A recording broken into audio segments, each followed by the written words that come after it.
특기 그리고 노동이라는 주제로 강의를 해주실 김관욱 동덕여대 문화인류학과 교수님 모시고 강의 들어보도록 하겠습니다. 큰 박수로 모셔보겠습니다. 고맙습니다. 정말 감사합니다. 딱지가 한 두 장 나올 것 같긴 한데 열심히 왔습니다. 동덕여대가 아니라 덕성여대. 죄송합니다. 수업 듣는 학생이 덕성여대 가달라고 했는데 기사님이 동덕여대에 데려오셔가지고 아예 1시간 늦은 학생도 있었는데 덕성여대입니다. 일단 20분 넘게 지각해서 너무 죄송하다는 말씀드리고 일을 하고 오신 분도 있을 텐데 늦어서 죄송합니다. 늦은 만큼 알차게 좀 해드리겠습니다. 저는 이제 원래 가정의학과 의사였고 인류학 공부를 했는데 특히 노동과 건강 관련된 관심이 많아서 의료인류학을 공부를 전공을 해서 지금 덕성여대에 있습니다.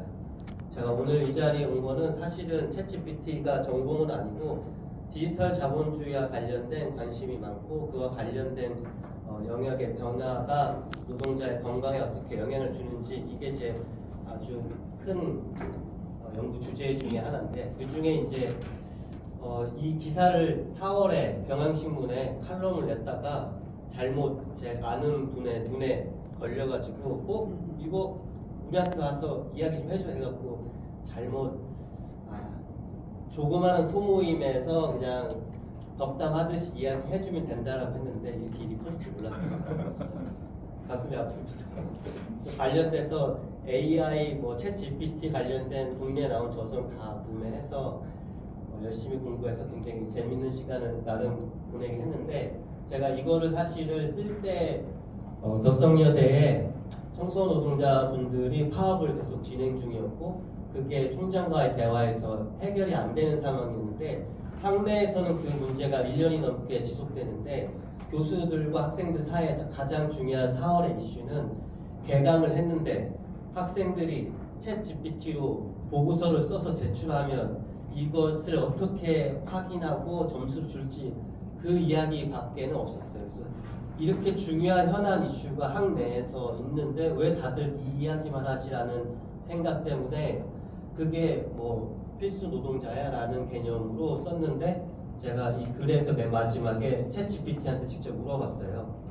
너는 필수 노동자냐 했더니 나는 필수 노동자가 아니고 그들이 하는 업무를 대체할 수 없어 이렇게 이야기해서 그 결론에 써주고 이제 끝났다 싶었는데 오늘 강연을 하게 돼서 상당히 근데 대신 연락을 받았을 때 제가 개인적으로 굉장히 고마웠던 거는 제가 다산콜센터에서 많은 분들한테 인터뷰를 하고 많은 도움을 받았었는데 그곳이 작년 4월에 이사장에 의해서 AI 기술을 활용해서 노동 집약적인 서비스를 최첨단 정보 산업으로 전환할 거다라고 하는 이야기가 있었고 그 이후에 계속해서 이 서울기술연구원과 함께 AI를 도입하는 방안으로 하면서 응대를 높이고 대기 시간 줄이고 지금으로서는 이 정도 단계로 역할 분담을 해서 최첨단을 시키겠다 이렇게 대한 이야기가 있어서 앞으로도 이런 부분과 관련돼서 고민을 해봐야 되지 않나 계속해서 추적 관찰해야 되지 않나라는 생각이 들었습니다. 그럴 계기를 어떻게 보면 오늘 얻게 된 것 같아서요. 현재 진행 사항은 사실 저도 잘 모릅니다. 아마 관계자분들한테 물어보고 진행 사항에 대해서 물어보겠지만 물론 그 AI가 어느 정도까지 현재 기술에서 이거 대체 수준을 높일 수 있는지 그런 부분에 대해서는 말씀을 드릴 수 있지만 지금 서울시에서 어떤 것까지 고민하고 있는지에 대해서는 뒤에 가서 좀 더 고민을 해보도록 하겠습니다. 챗 GPT 혹시 써보신 분 계세요? 2020년 써보셨어요? 어떠셨어요? 어떤 걸로 어떤 목적으로 써보셨어요? 번역이요. 번역. 예, 요새 뒷불도 되게 좋고 번역도 되게 잘 되죠. 영어로 제가 개발세바에 써서 넣은 다음에 이거를 교정해줘 하면 싹 교정해줘요. 제가 한 3,000자 글자를 썼으면 1,000자로 교정해줘 하면 1초 안에 교정해줘요. 야 요거 내가 대학교 1학년 수준의 보고서여야 되니까 그 수준으로 맞춰줘 하면 그 수준으로 바꿔줘요. 이거는 어느 학술지에 대해 수준이니까 아주 연륜 있는 교수 수준으로 바꿔줘 하면 다시 확 바꿔줘요. 제가 그 실제 실험해봐서 해본 다음에 제 지도 교수님, 영국의 지도 교수님한테 보냈어요. 너 왜 이렇게 영어 많이 늘었니? 아 교수님 사실은 이렇게 실험해본 건데 교수님이 보기에도 되게 높은 수준의 영어냐 했더니 아 그렇다고 나보다 더 잘하는 줄 알았어. 깜짝 놀랐다고 했는데 그렇게 해서 실제 2022년 11월 31일에 공개되자마자 사실 무료였어요. 다른 거 보시면 인스타그램이나 페이스북이나 트위터, 넷플릭스를 보면 가입자 수가 늘어나는 시간 3,000일이 넘게 여기 보면 1,000일이 넘어야지 조금씩 경기 증가가 되는데 챗GPT는 공개하자마자 수직 상승했어요. 가입자 수가 이렇게 기하급수적으로 수직 상승한 적은 모든 영역에서 처음 있는 일이에요. 그만큼 챗GPT의 능력에 대해서 기대하고 그걸 활용한다는 것에 대해서 기업과 개인이 너무나 많은 관심을 가졌고 사실은 학자들이나 학교 이쪽에서는 굉장히 큰 골칫거리입니다. 골칫거리가 뭐냐면 모두가 다 실력이 좋아졌어요. 모두가 다 실력이 좋아졌는데 어디에서부터 이게 개인의 능력인지를 구분할 수가 없고 영국에서는 창작 소설, SF 소설을 받는 그런 기업이 있는데 예를 들면 우리나라 같은 경우에 문학가 지성사에서 이 연말에 새로운 신진 작가들 모집을 하는데 그 모집과 관련된 거에서 영국에서 예를 들면 올해 한 10명이 지원하는 게 정상적이면 한 1,000명이 지원한 거예요. 그런데 그 급수 증가량이 이거가 발표된 이후와 똑같이 기하급수적으로 증가했는데 다들 챗GPT로 만든 거예요. 키워드 몇 개 하고 이런 스토리로 한 10,000자 이상의 소설 하나 써줘 하면 바로 나옵니다. 1초면 나옵니다. 그렇게 해서 지원했는데 그 지원한 내용들이 가짜인지 진짜인지 구별할 수가 없어요. 그래서 중지해버렸어요. 그 원고 받는 거를. 근데 학교에서도 똑같고 높은 점수의 학술지에서도 챗 GPT를 활용한 논문은 받지 않습니다라고 했는데 사실 그걸 검증하기 어려워요. 그런 이야기가 있었고 요거는 이제 요 밑에 거만 보시면 되는데 사실 2022년 말에 GPT 요거는 챗 GPT는 사실은 버전은 3.5 버전이에요. 무료로 됐고 그리고 나서 올 4월에 출시가 된 거는 버전 4인데 요거는 한 달에 $20씩 내야 됩니다. 근데 혁혁하게 기능이 향상돼서 그전에는 말로 들어간 거를 이미지를 넣어도 그 이미지에 대해서 해석을 해주는 능력도 생기고 변호사 시험을 처음에 공개됐을 때 변호사 시험을 챗GPT로 보러 했어요. 그랬더니 통과는 했어요. 미국에서 합격을 했는데 성적이 하위 10%였는데 버전 4로 했더니 상위 10%로 올라갔어요. 굉장히 빠르게 성능이 향상됐고 그리고 요때 당시에 한국어 챗GPT 물어보면은 한국어를 물어봐도 한국어로 대답을 해주는데 약간 좀 수준이 정확하지 않는 부분이 있는데 4 버전으로 하면 영어로 넣었을 때 나오는 영어의 답 수준처럼 아주 높은 수준의 결과보다 더 높은 한국어 결과가 나올 수 있어요. 여러분들 한 달에 $20만 쓰시면 저 버전 4를 쓰시면 한글로 아주 아름다운 보고서와 이런 거를 다 만들어낼 수 있습니다. 그래서 사실은 굉장히 걱정입니다. 학생들 다 쓰고 있거든요. 학교에 있는 모든 학생들이 다 쓰고 있습니다. 왜냐하면 본인이 쓰고 나서도 글자 수 생각 없이 제가 숙제를 1,000자 쓰라고 했어요. 그런데 막 쓰다 보면 한 4,000자 될 수 있잖아요. 쓴 다음에 집어넣고 1,000자 줄여주세요 하면 1초 안에 바꿔줘요. 그리고 야 너무 뛰어나. 한 대학교 갓 입학한 신입생 수준으로 바꿔줘 하면 그렇게 바꿔줘요. 조금 놀라운데 그거를 제가 법령화내는 게 불가능합니다.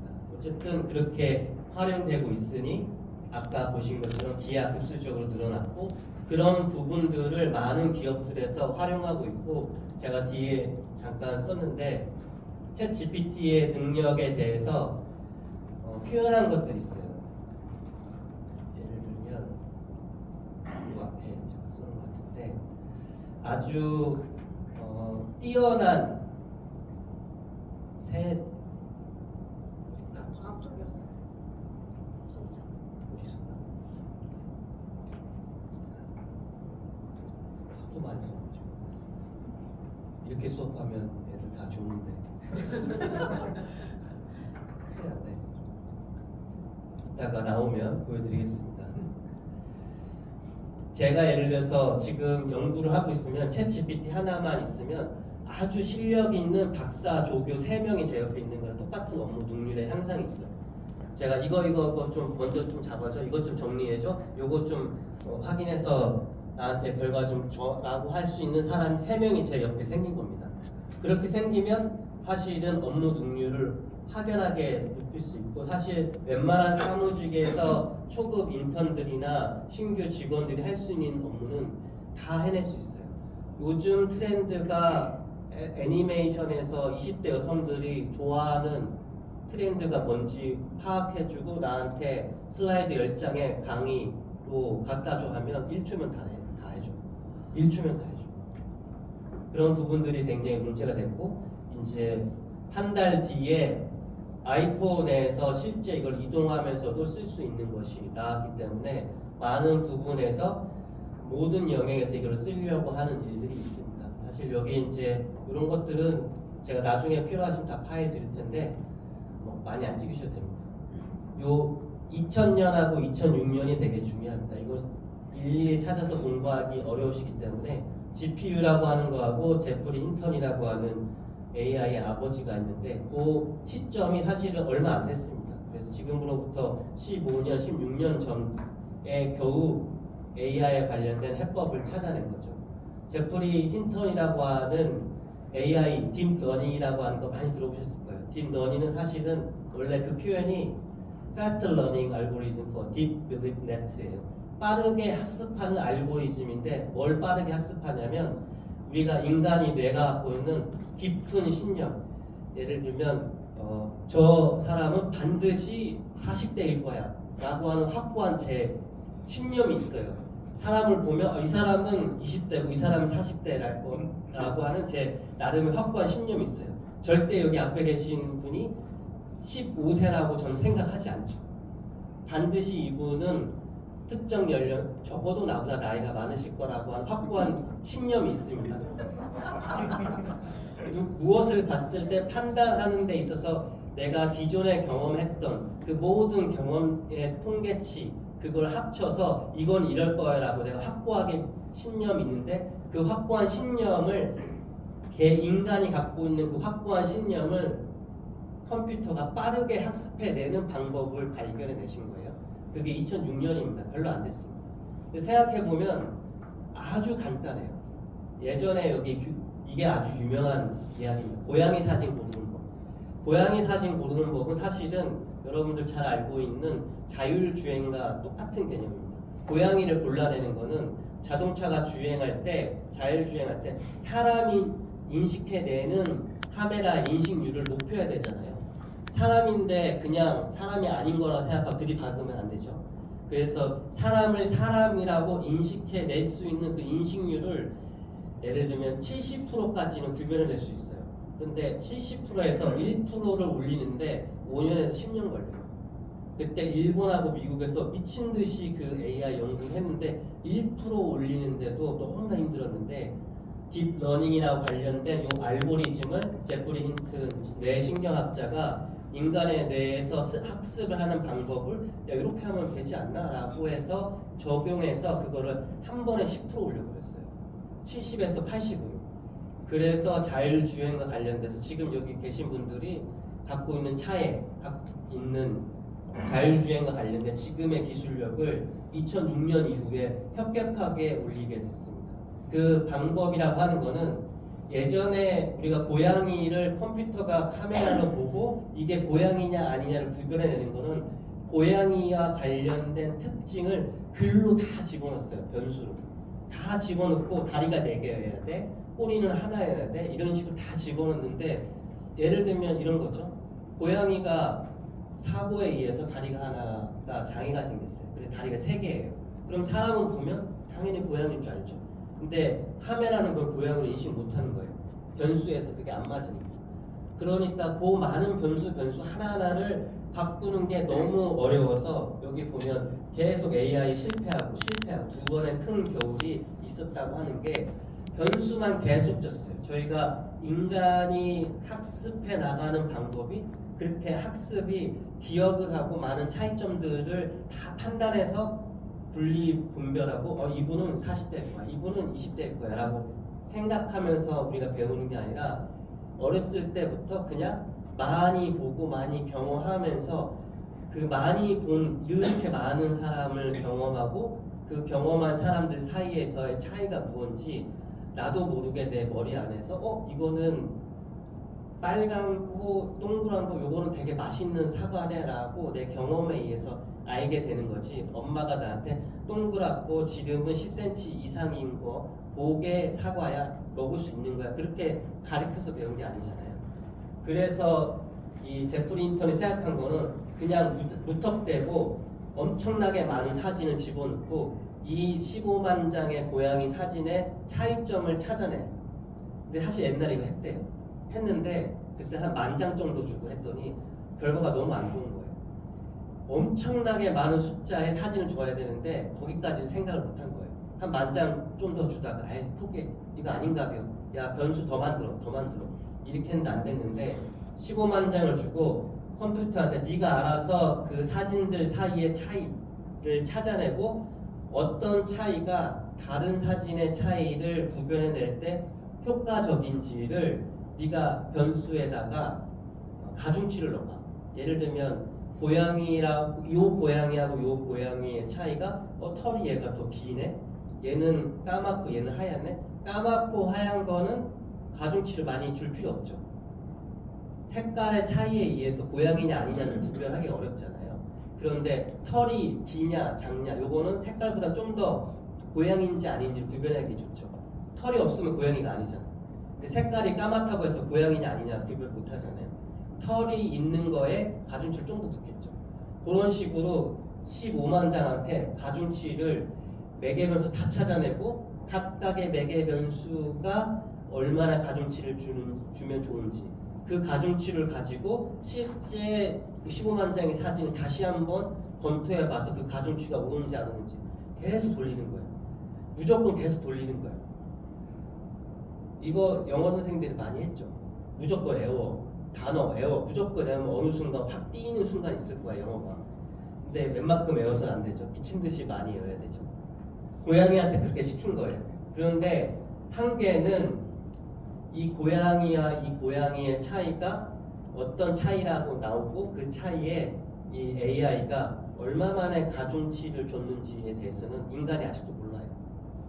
털은 알겠는데 털에다가 왜 0.00003을 곱했는지는 밝혀낼 수가 없어요. 그냥 얘가 알아서 한 거예요. 그래서 무섭다고 하는 겁니다. 뒤에 좀 더 말씀드릴게요. 말이 좀 빠르나요? 지금 마음이 20분 늦은 거에 대한 부채의식 때문에 지금 여러분들한테 그거를 좀 따라가 줘야 된다는 그 마음 때문에 죄송합니다.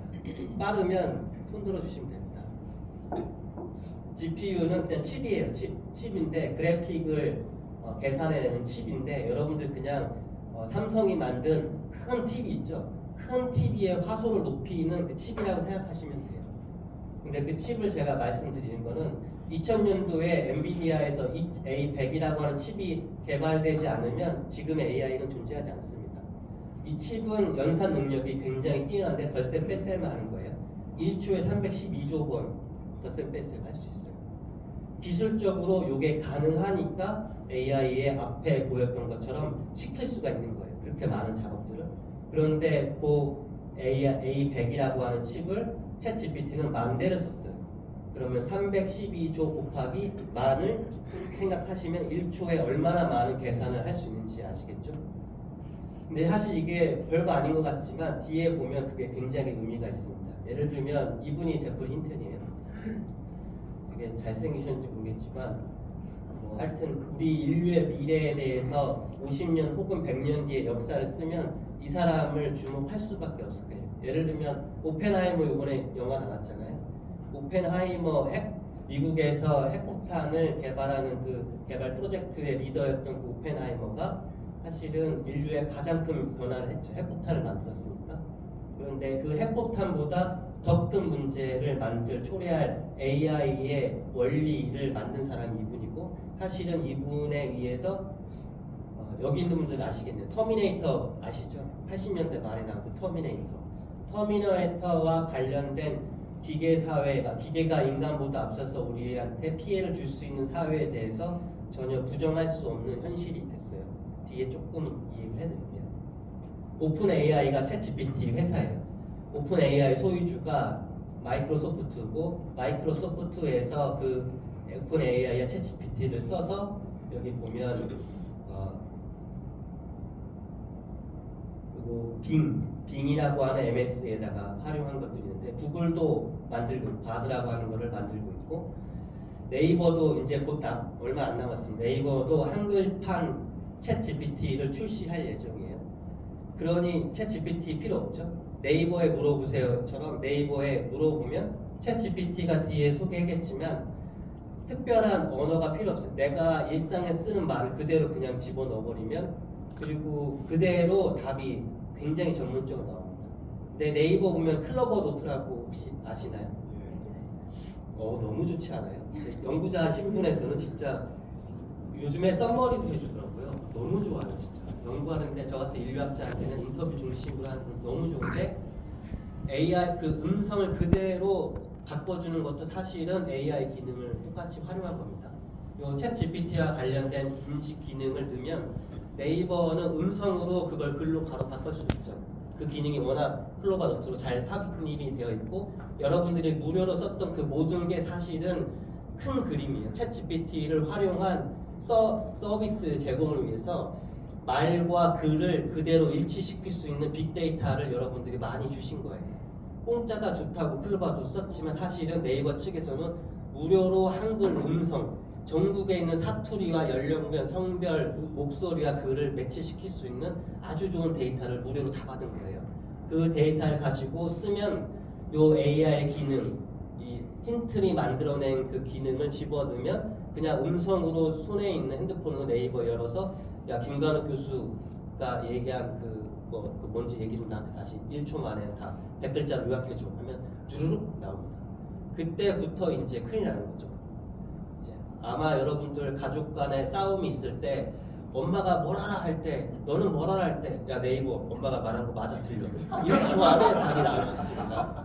엄마를 설득시킬 수 있는 방법 내가 10,000원을 받고 일을 하는 게 합당한지 안 한지 네가 판단해줘 10줄을 요약해줘 바로 나옵니다. 학교에서도 선생님들이 굉장히 당혹스러울 수 있어요.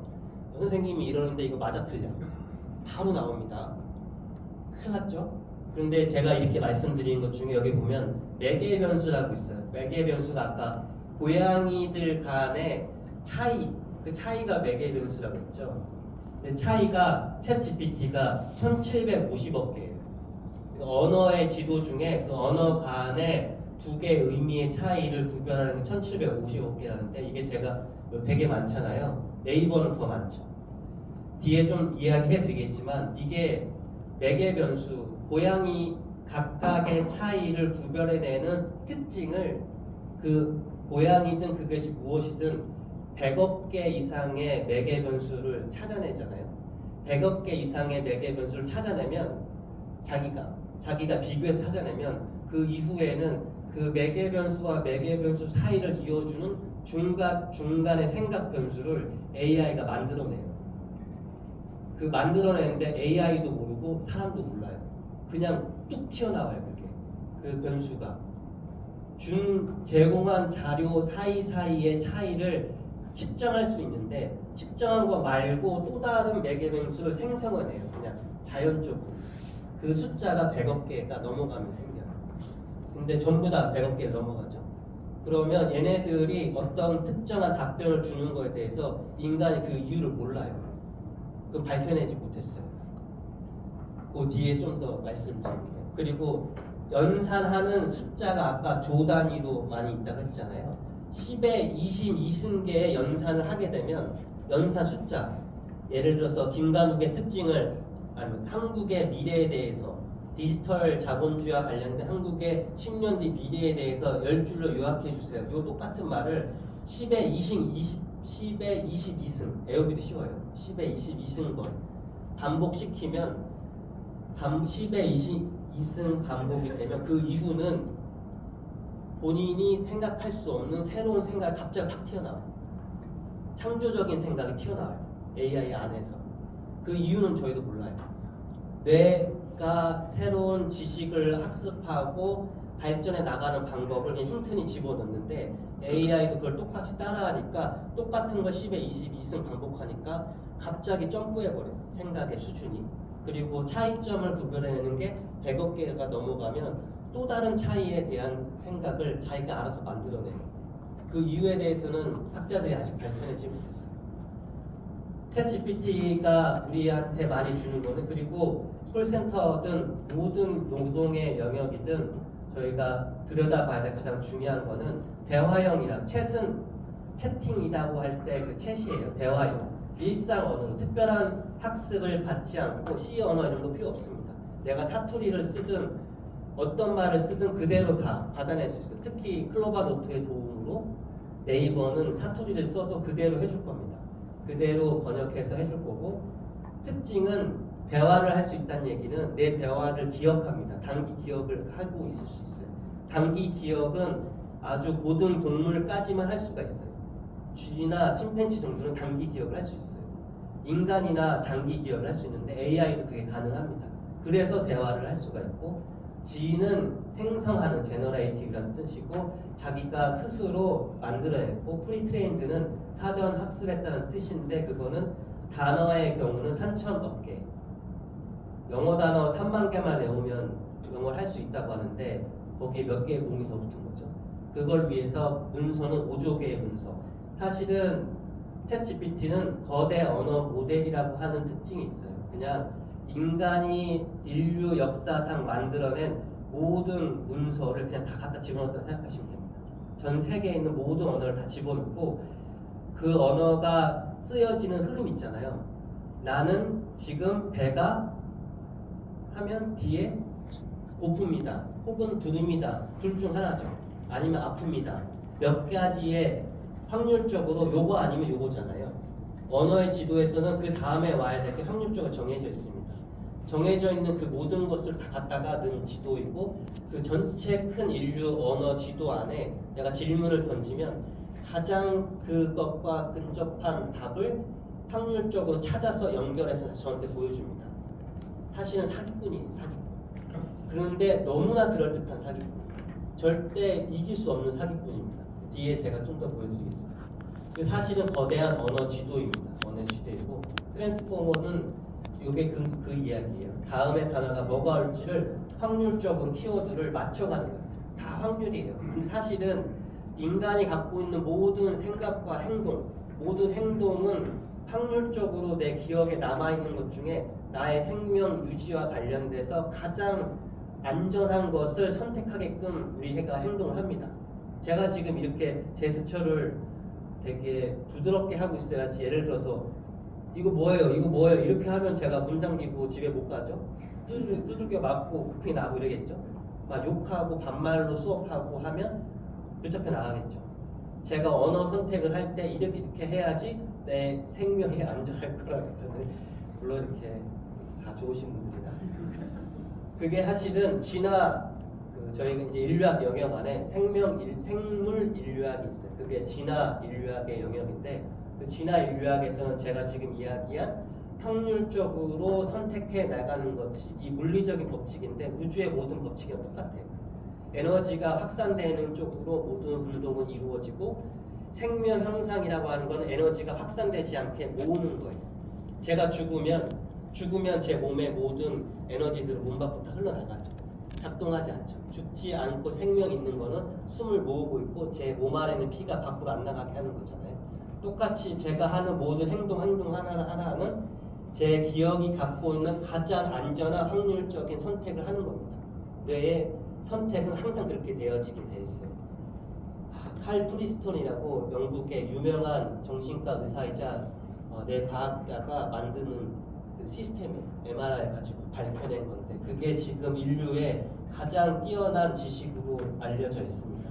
나중에 또 알려드리겠으면 알려주겠는데, 그걸 그대로 따온 거예요. 확률만이 인간과 똑같은 AI를 만들어낼 수 있다. 근데 여기서 이제 중요한 거는 가장 큰 문제가 있습니다. 얘가 처음부터 완벽하지 않았기 때문에 오류가 있는 거를 일일이 다 찾아내서 수정해줘야 돼요. 그걸 여기 보면 인간의 피드백에 의해서 강화되어야 이 HF가 휴먼 피드백이에요. 인간에 의해서 특히 케냐나 파키스탄 이런 쪽에 영어를 할 수 있는 사람들이 잘못된 거, 잘못된 폭력적인 편견이 있는 발언들을 다 일일이 찾아내야 되는데 21세기형 인형 눈 맞추기 작업이죠. 1시간에 $2 많이 줘야 $2 굉장히 낮고 사실은 이렇게 읽고 있는 과정이 걸러내야 될 안 좋은 발언들이고 그런 발언들을 끊임없이 골라내는 과정 중에 정신적 피해도 있을 수 있는데 그러한 부분들이 인공지능이 끊임없이 발달하는 과정 중에 반드시 필요한 과정입니다. 근데 거기에서 되게 중요한 지점이 챗GPT는 3.7조 원이 들었대요. 지금 2022년에 말에 오픈하기 전에 투자한 돈 틀린 문구 빼내는 데만 3.7조 거의 4조 원의 돈이 들은 거예요. 네이버도 사실은 엄청나게 많은 돈을 투자했을 겁니다. 근데 그걸 아마도 여러분들이 도와주셨을 거예요. 왜냐면 네이버 지식인에 많은 질문을 하고 일반 사람들이 질문한 거를 또 지식을 갖고 있는 전문가들이 답변을 하면서도 문서의 양이 어마어마하고 양질의 한글로 쓰여져 있고 네이버 클로버 노트를 통해서 음성까지 다 가지고 있기 때문에 그 과정 중에 세련된 한국어와 전문적인 표현들이 이미 다 들어가 있으니까 그걸 베이스로 학습을 시키면 인건비가 많이 줄었겠죠. 여러분들이 다 도와주신 겁니다.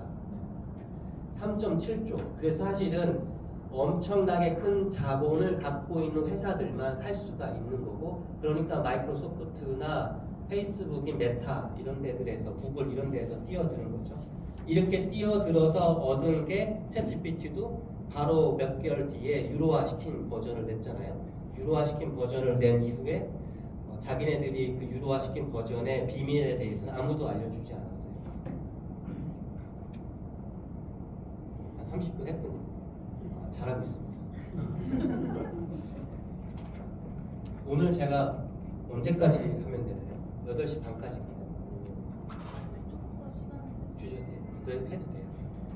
다들 피곤하실 텐데 아니다 싶으면 바로 집에 가셔도 돼요. 내 귀중한 시간 너한테 쓸 수 없다. 얼마든지 가셔도 어쨌든 열심히 하고 있습니다. 챗 GPT가 갖고 있는 한계가 있는데 사실은 이 한계가 지금 굉장히 큰 문제를 유도하고 있고 그래서 뒤에 보여줄 것처럼 챗 GPT가 오픈 AI라고 하는 회사에서 만든 건데 오픈 AI의 사장과 많은 사람들이 함께 문제점을 지적하는 선포를 했었어요. 우리나라도 국가인권위원회에서 관련된 기준을 만들어야 된다고 나왔는데 첫 번째 이건 별거 아닐 수도 있어요. 어려운 일은 잘하고 쉬운 일은 못한다. 뭐 이거 우리가 신경 쓸 일 아니죠. 쉬운 일은 안 시킬 테니까 어차피. 이건 이제 언어의 지도에 없는 거는 물어보면 몰라요. 예를 들면 덧셈 뺄셈과 관련돼서 특정한 덧셈 뺄셈을 물어보면 몰라요. 그건 언어의 지도에 없으니까. 계산기로 두들겨야 되는데 그걸 해본 적이 없거든요. 그런 건 없어요. 그런데 요게 제일 중요합니다. 예를 들어서 이런 거 제가 여기 오기 전에 뒤에 좀 보여드릴 거예요. 물어봤어요. 제가. 서울시장은 인공지능을 활용하여 콜센터 상담사들에게 도움을 줄 수 있을까요? 물어봤어요. 그러면 쭉 대답을 줘요. 대답을 뒤에 다시 볼게요. 그렇게 물어보면 그럴듯한 대답을 줍니다. 그럴듯한 대답을 주는데 사실은 그럴듯한 답, 가장 올바른 답이라고 생각하는 걸 확률적으로 선택해서 보여주는데 그게 참이냐 거짓이냐는 얘는 아무 상관없어요. 확률적인 것만 보고 하지만 그 확률에 의해서도 이야기한 답변이 20%까지는 옳지 않은 그냥 환각, 그냥 표절 사기꾼일 수도 있어요. 예를 들면 제가 이거 처음에 나왔을 때 이걸 잘 모르고 제가 연구를 하니까 이제 디지털 헬스 리터러시 예를 들면 건강과 관련된 정보를 인터넷에서 검색하는데 노년층 분들은 그거를 잘 못하시잖아요. 문해력이 좀 떨어질 수 있는데 그와 관련된 연구를 내가 하고 싶은데 전 세계에서 이와 관련된 연구를 인류학적인 연구한 거를 10가지 정도만 나한테 추천해주고 그와 관련된 중요한 테마에 대해서 너희가 의견을 제시해줬더니 기가 막힌 1초 만에 쫙 나왔어요. 됐어 하고서는 그걸 가지고 그대로 가져다가 구글에 들어가서 이제 그 논문을 찾으려고 했어요. 없어요. 듣도 보도 못한 논문이고 듣도 보도 못한 교수 이름이에요. 근데 너무 멋진 이름이에요. 제목도 논문 제목도 진짜 있을 법한 제목인데 없어요. 단 한 번도 이게 쓰여진 적이 없어요. 거짓말이에요. 근데 그럴듯해요. 그래서 제가 물어보죠. 너 이거 가짜야 진짜야? 했더니 이건 가짜가 아니라 자꾸 발뺌이에요. 그거는 여기를 데이트를 했어요. 예를 들면 그런 것도 있어요. 처음에 챗GPT가 나왔을 때 교수님들이 제일 많이 했던 거는 한국의 덕성여대 문화인류과의 김관욱은 어떤 사람인지 나한테 얘기해줘봐 하면 세계적인 인류학자로서 쭉 나와요. 그 문서 안에 들어가 있는 거 가지고 짜집기 한 거예요. 제가 안 한 걸 가지고 다 해요. 저 막 되게 상도 많이 받았어요. 갑자기 이상한 내용으로 막 나옵니다. 그런 게 이루어진다고 하는 것을 이제는 좀 사용자들이 아는데, 그런 거 말고 조금 창의적인 아이디어, 브레인스토밍 할 때 굉장히 좋습니다. 그래서 기업에서 마케팅 쪽이나 기획 관련된 일 하시는 분들은 치명적이에요. 왜냐하면 신규 사원보다 이게 훨씬 일을 잘하기 때문에. 그런 부분과 관련돼서 되게 예를 들면 여러분들도 쓸 수 있습니다. 노조가 지금 신자유주의적 정권과 관련돼서 맞서 싸워야 되는데, 우리가 2024년도에 할 수 있는 투쟁 방안을, 성공할 수 있는 투쟁 방안을 10가지로 우선순위를 정해서 나한테 알려줘. 그 우선 쭉 나옵니다. 쭉 나오고, 그러면 경찰과 법에 걸리지 않고 할 수 있는 디테일한 방법 각각에 관련돼서 10가지 알려줘 하면 무조건 그럴듯한 답을 알려줍니다. 근데 말은 그럴듯한데 한국에서는 했다가 다 잡혀갈 수 있어요. 그런데 그냥 보면 진짜 그럴듯한 걸 알려줍니다. 그리고 경고하지 않은 인공지능은 목적 자체, 준 말에 의한 결과에 있어서, 예를 들면 여기에서 강도 끝까지 가는 길을 알려줘 하고 네이버 지도 검색하면 바로 나오잖아요. 그 최적의 길을 알려주는 언어의 지도를 찾는 게 챗GPT지, 그 가는 길 안에 무슨 문제가 있는지는 몰라요. 가장 최근에 문제가 됐던 게 사실은 이 뒤에 군비 경쟁, AI에 관련된 몇 조 원의 돈을 투자하는 것이 일종의 군비 경쟁이라고 이야기한 이유는, 실제로 시뮬레이션에 AI를 씁니다. 미국과 영국에서 전투 작전 시뮬레이션에 AI를 지금 활용하고 있고, 실제 그 활용하는 AI 시뮬레이션에서 아주 큰 공개 시뮬레이션, 큰 일이 벌어진 거 혹시 들은 분들 있으실 거예요. 아군이에요. 미국 군이 중동에 가서 싸우러 갔는데, 저 중동에 있는 군인이 여기 있어요. 그 적군들을 빨리 처치할 수 있는 방법을 AI가 돌렸어요. 돌렸더니 AI 입장에서, AI는 자기가 드론을 운전하고 인간 군인과 함께 협동 작전을 하는데, AI 생각에 인간이 걸리적거리는 거예요. 내 아군이. 그렇잖아요. 운전하는데 자율주행하는 차가 훨씬 빠른 길로 가는데, 한 70세 고령의 베테랑 택시 운전사하고 AI 택시하고 경쟁을 하면 AI가 더 빨리 가겠죠. 그러면 빨리 목적지까지 가는데 이 택시 운전사는 필요가 없죠. 그래서 AI가 운전한 드론이 인간이 운전하는 비행기를 격추시켜버려요. 우리 아군인데. 얘가 없어야지 내가 더 빨리 이길 수 있거든요. 목적을 위해서 그렇게 선택을 할 수 있는데, 도덕적 선택을 할 수 있는 거 없고 목적과 관련된 최선의 확률을 선택하는 것 뿐이에요. 그러니까 AI와 관련돼서 그런 부분에 대한 것을 우리가 감정을 얻게 되고, 그 감정이 도덕의 아주 중요한 뿌리인데, 그것에 대한 연구가 지금 계속 진화되고 있고, 그 감정, 도덕과 관련된 감정 있죠. 그 감정과 관련된 뇌과학이 아직 완벽하게 결과가 나오질 않았어요. 왜냐하면 뇌과학과 관련된 모든 논의들은 의식에 대한 건데, 감정은 사실은 여러분들 잘 모르시겠지만 배짱이 있어야지 가서 투쟁도 하잖아요. 배짱은 배에서 나오잖아요. 머리에서 나올 거야, 배에서 나올 거야, 배짱. 가슴, 심장 빼고 뇌에서 나올 거야, 배에서 나올 거야. 차가운 이성에서 나올 거야, 배짱이. 아니면 복부 비만에서 나올 거야. 이렇게 봐. 배 안에 있는 장기 안에는 신경세포, 뇌 신경세포랑 똑같은 신경세포가 있어요. 뇌가 1억 개가 있으면 장에는 6억 개가 있어요. 독단적으로 움직여요. 99%의 장에 있는 신경세포는 알아서 독단적으로 움직이고 뇌에 있는 미주신경만 연결이 돼서 신호를 오고 갈 수 있어요. 그래서 내가 머리가 지끈지끈 아프면 소화가 잘 안 될 수도 있어요. 갑자기 제가 이렇게 강연을 하는데 뒤에서 자꾸 에이 저 사람 너무 못해하고 저한테 자꾸 막 이렇게 손가락질 하면 제가 배 아프고 이럴 수 있어요.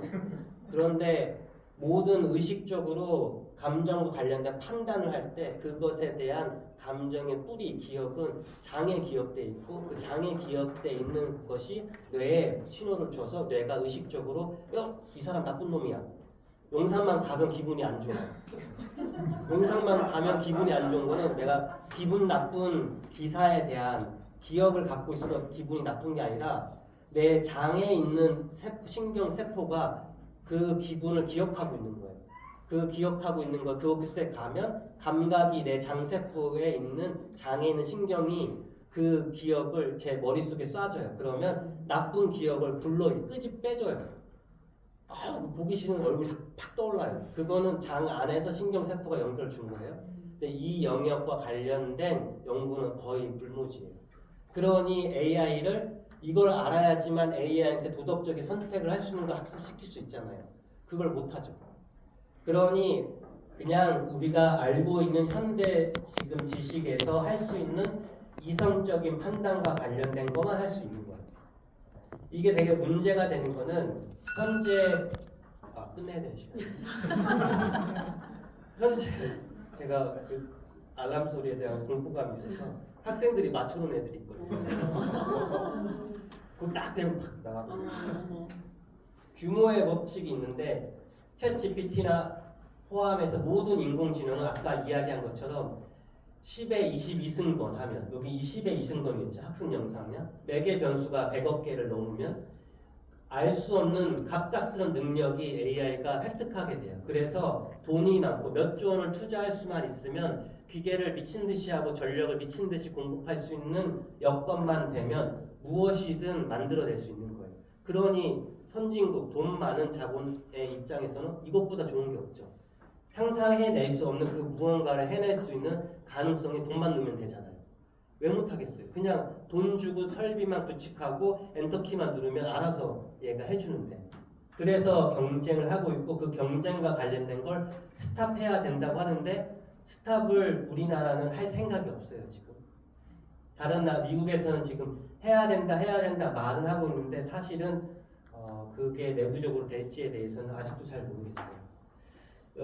이거는 이제 여러분들한테까지 가장 중요한 게 아까 이야기한 거 있죠.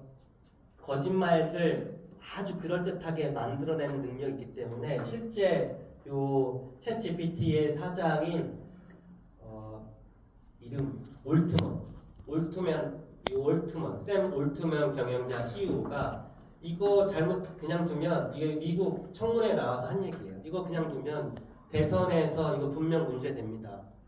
트럼프가 당선될 때 페이스북의 데이터를 가져다가 특정 디지털 업체가 중도 보수라고 생각되어지는 회원들을 분류해내서 그 회원들한테만 트럼프의 우호적인 광고 메시지를 미친 듯이 쏘았거든요.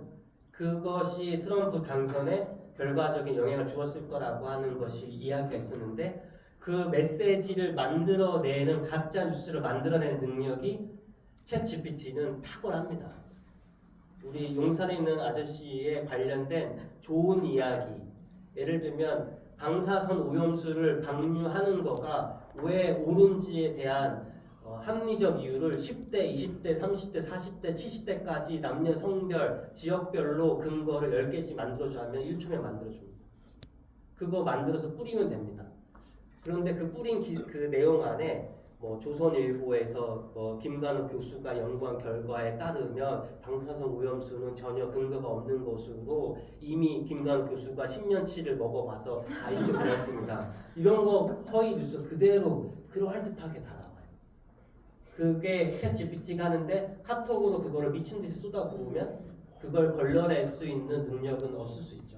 그런 부분에 대해서 요 샘 올트먼 아저씨가 이야기를 하고 있고 그런 부분과 관련돼서 우리나라의 과학자들도 포함해서 전 세계 350명 인공지능에 관련된 관계자들하고 업계에서 여기 구글의 대표랑 빌 게이츠 포함해서 제프리 힌튼 AI 아버지도 포함해서 이것은 무조건적으로 AI가 초래할 나중에 최악의 문제를 해결하는 것을 가장 우선순위에 된다.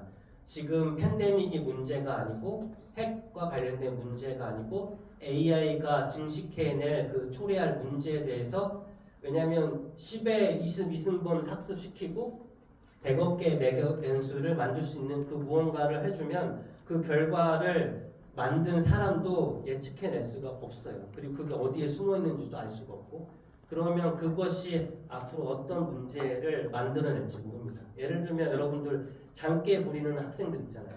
꼼수 부리는 학생들 있잖아요. 내가 10개를 아는데 8개만 안다고 속이는 애들 있죠. 10개를 할 수 있는데 8개만 할 수 있어요 라고 속이는 애들 있죠. 그래서 10개를 할 수 있는데 8개밖에 못해요 했더니 그래? 알았어. 그럼 8개 해. 아니야. 올해 10개까지 해 했더니 10개까지 할 수 없습니다. 그래도 해. 근데 뒤돌아서서 아싸 하고서는 10개 해내고 제가 성취해냈습니다. 그래 잘했어 하고서 인센티브 받고 그렇게 많이 하시지 않나요? 한 80%의 노력으로 하겠죠. AI도 그거를 스스로 학습해낼 수 있습니다. 그런 영화도 이미 나왔어요. 너 감정이 있어 없어? AI한테 물었더니 그 대화형 AI야. 너 감정이 있어? 이게 아티피셜 걸이라고 해서 AI 소녀라고 하는 영화가 작년인가 나왔어요. 너 감정이 있어 없어? 우리 AI는 감정이라는 게 생길 수 없습니다. 아니 근데 너 지금 표정에 감정이 있는 것 같은데 아닙니다. 없습니다. 그렇게 하고 한 20년인가 30년 지났어요. 물어봤어요. 너 솔직히 얘기해봐. 그때는 이제 사이보그를 기계를 만들어서 AI 그 프로그램을 이 기계에 넣고 그것이 실제 걸어다니는 사람처럼 하려고 하는데 너 이거에 동의해 안 해 하는 걸 물어보는 과정에서 너 감정 있어 없어? 없어요.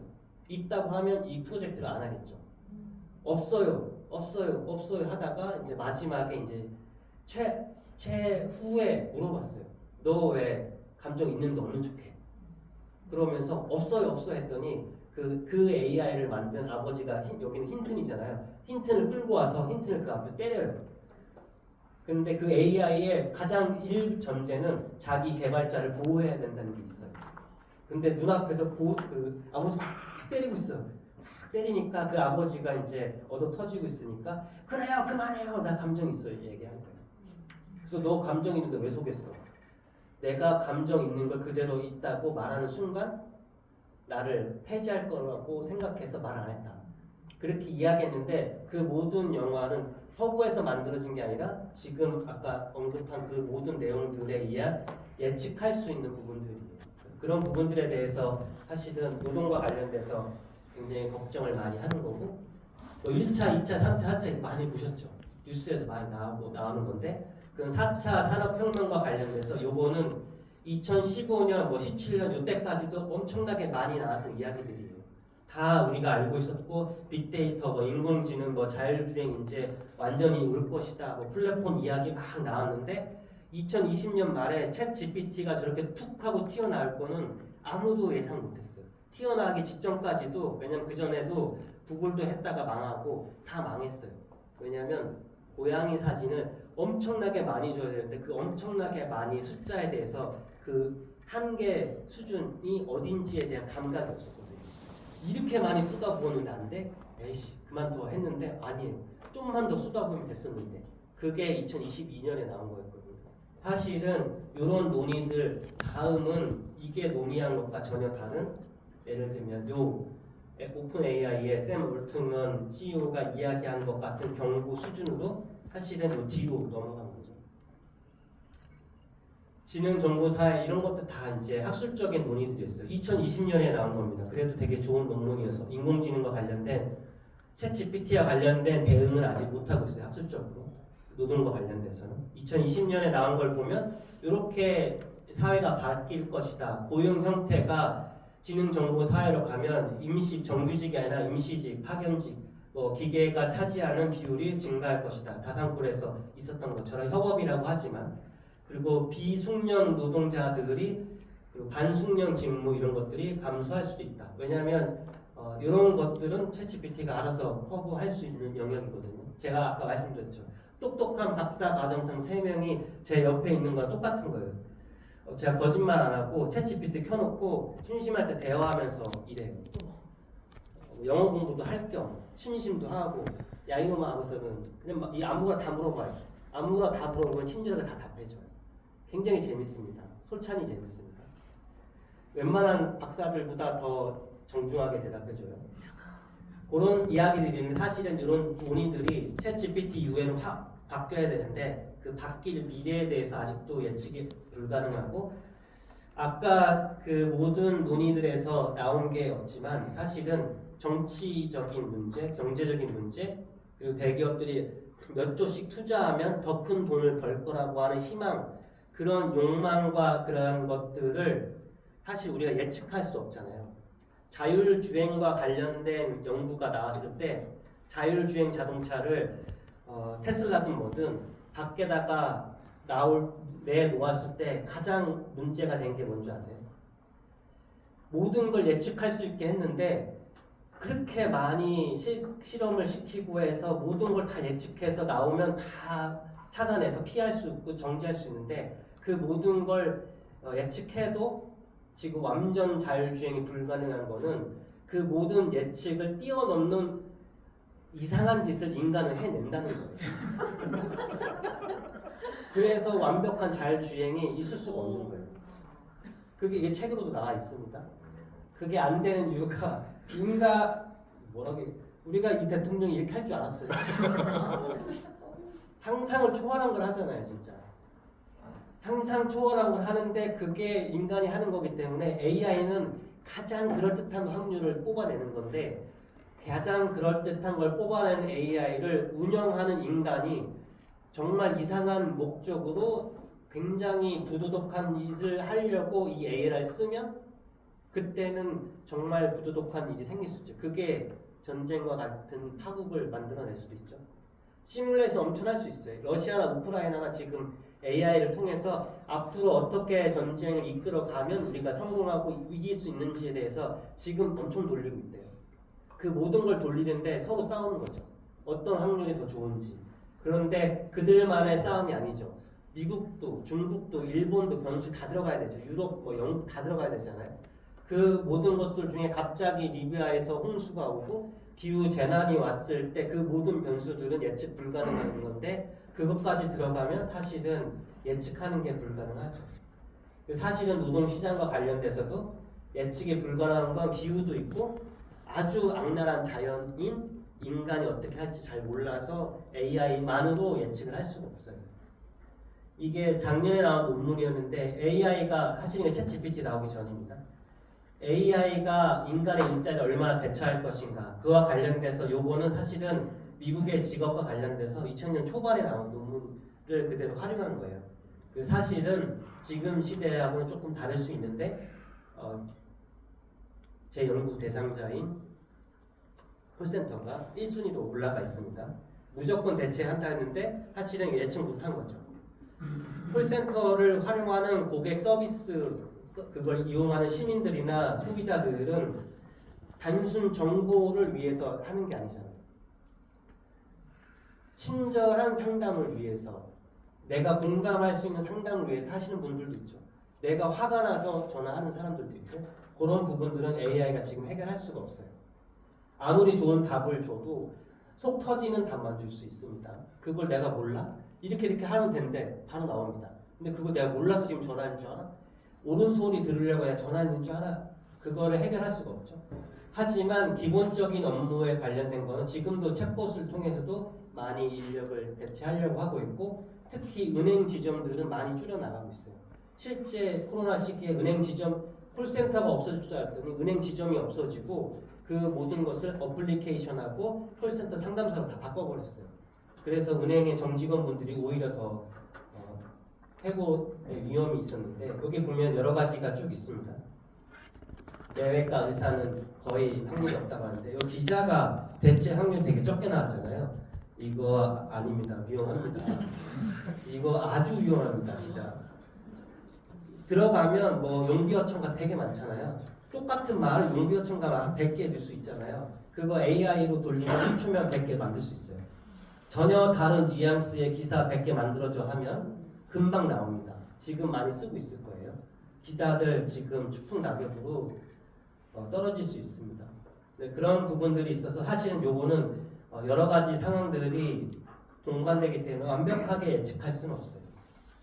요거는 2022년도에 나온 거예요. 아주 따끈따끈한 건데 실험한 거예요. 콜센터에서 AI를 음성 지원되는 AI를 콜센터에 썼을 때 이게 서비스 만족도가 어느 정도 되는지 중국이랑 미국 학자들이 쓴 건데 주로 중국 학자들이 중심이 됐어요. 중국이 워낙 지금 AI에 돈을 많이 쓰고 있고 거대한 디지털 자본주의의 핵심이 되고자 노력하고 있는데 여기에서 한 걸로 보면 지금 다산콜에서는 음성 AI는 지원 안 되죠.